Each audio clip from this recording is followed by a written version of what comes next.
मुगल बादशाहों की कहानियां तो हमने अक्सर सुनी हैं। मुगलों ने बहुत लंबे समय तक भारत पर राज किया। बाबर से लेकर औरंगजेब तक सभी मुगल बादशाहों ने भारत के एक बड़े हिस्से पर अपना कब्जा किया और वहां पर लंबे समय तक शासन किया। लेकिन आमतौर पर उनकी रानियों की कहानी कम ही मिलती है।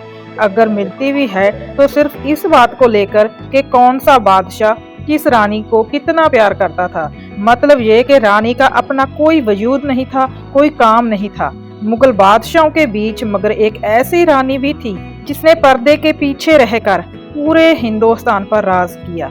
जय मुगल साम्राज्य की सबसे ताकतवर रानी मानी जाती थी। इनकी ताकत मुगल बादशाहों के बीच में इतनी ज्यादा थी कि लोग उन्हें शातिर रानी कहने लगे थे। मुगल बादशाह जहांगीर इस रानी से सलाह किए बिना कोई काम नहीं करते थे।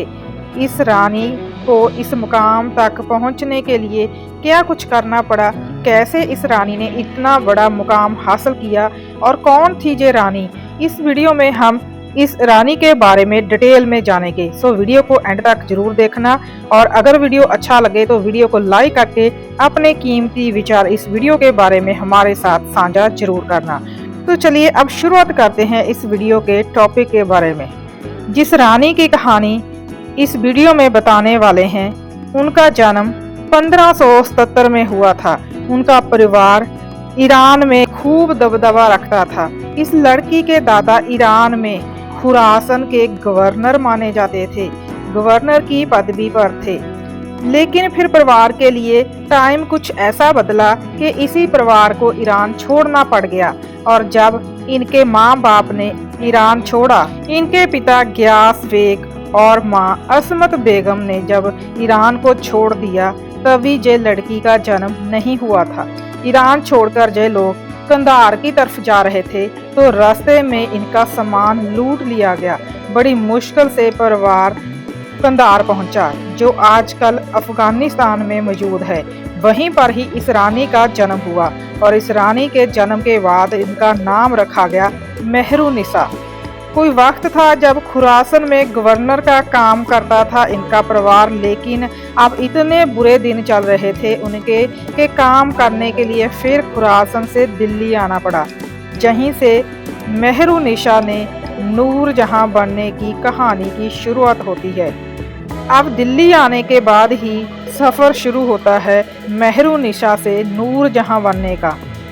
उस वक्त दिल्ली की गद्दी पर बादशाह अकबर बैठे हुए थे। उन दिनों अकबर के दरबार में गियास बेग को नौकरी मिल गई। एक बार फिर से उनके परिवार के हालात अच्छे होने लगे। फिर आगे चलकर ऐसा समय आया जब मेहरुनिसा की शादी अकबर के बेटे के साथ हो गई और अकबर के बेटे का नाम था जहांगीर। मेहरुनिसा की जहांगीर से पहली शादी नहीं थी। मेहरुनिसा की पहली शादी 1594 में शेर अफगान से हुई। शेर अफगान जो के सम्राट अकबर के अधीन एक सैनिक की पदवी पर थे। शादी के बाद मेहरुनिसा को एक बेटी हुई जिसको लाडली बेगम के नाम से जाना गया।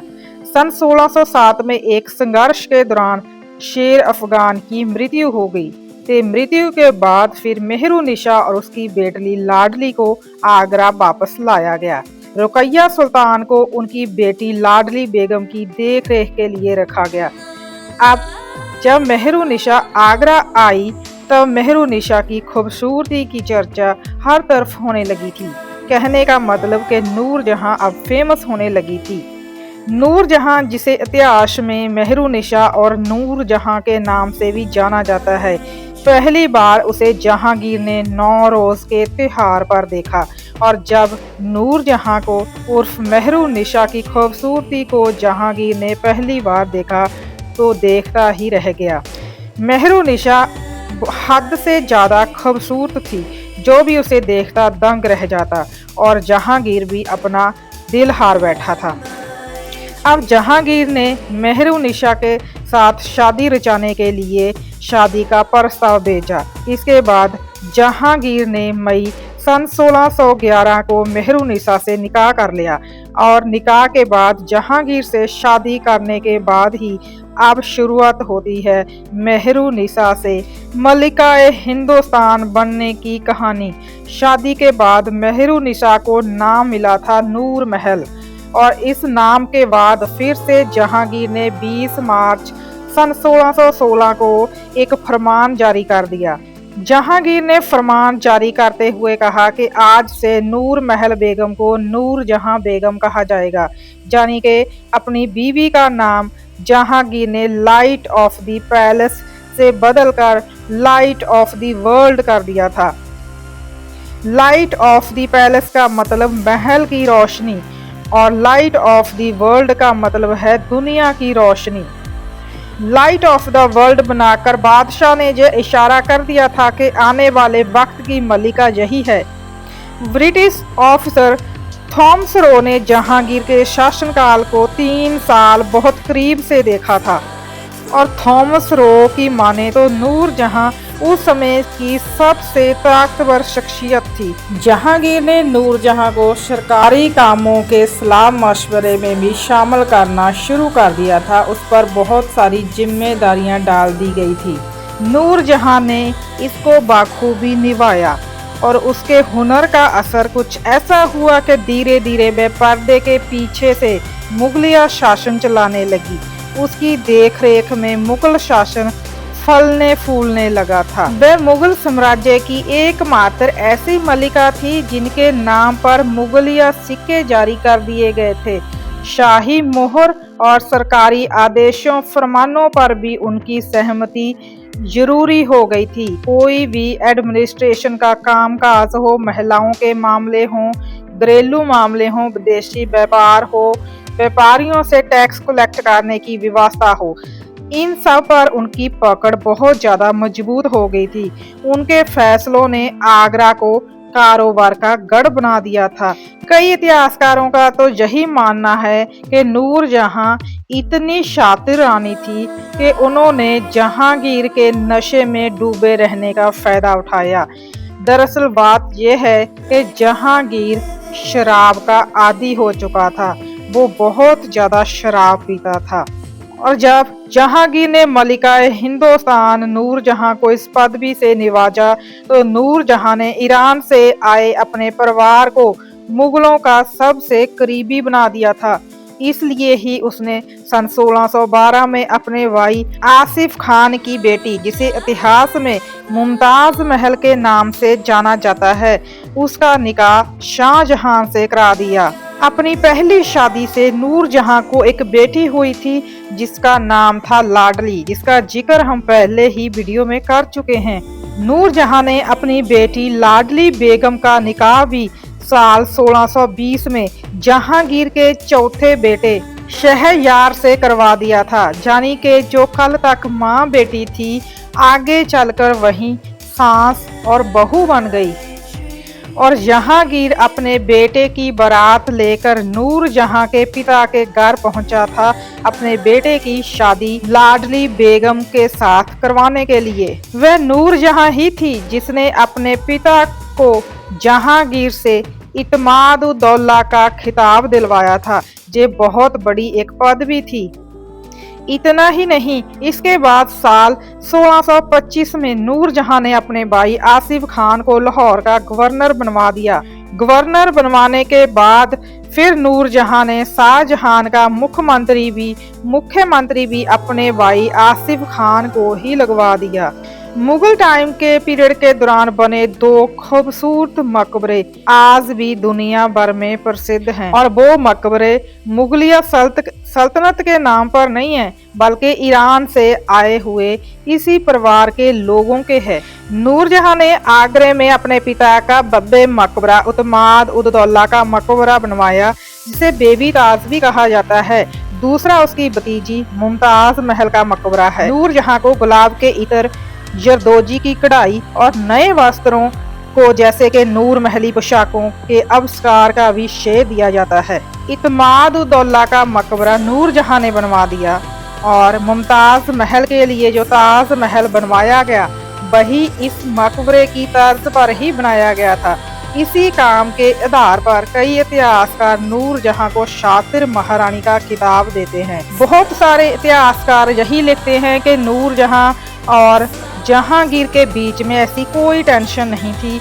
उल्टा जहांगीर के लिए नूरजहां बहुत ही अच्छी एडवाइजर थी, एक अच्छी पॉलिटिशियन थी, एक ऐसी बीवी थी जिसको आर्ट और कल्चर से बहुत ज्यादा लगाव था। नूरजहां को बाग लगाने का भी बड़ा शौक था, इसलिए नूरजहां ने श्रीनगर में प्रसिद्ध शालीमार बाग का निर्माण भी करवाया। यह भी माना जाता है कि नूरजहां ने गुलाब की पंखड़ियों से इत्र निकालने की विधि भी खोजी थी।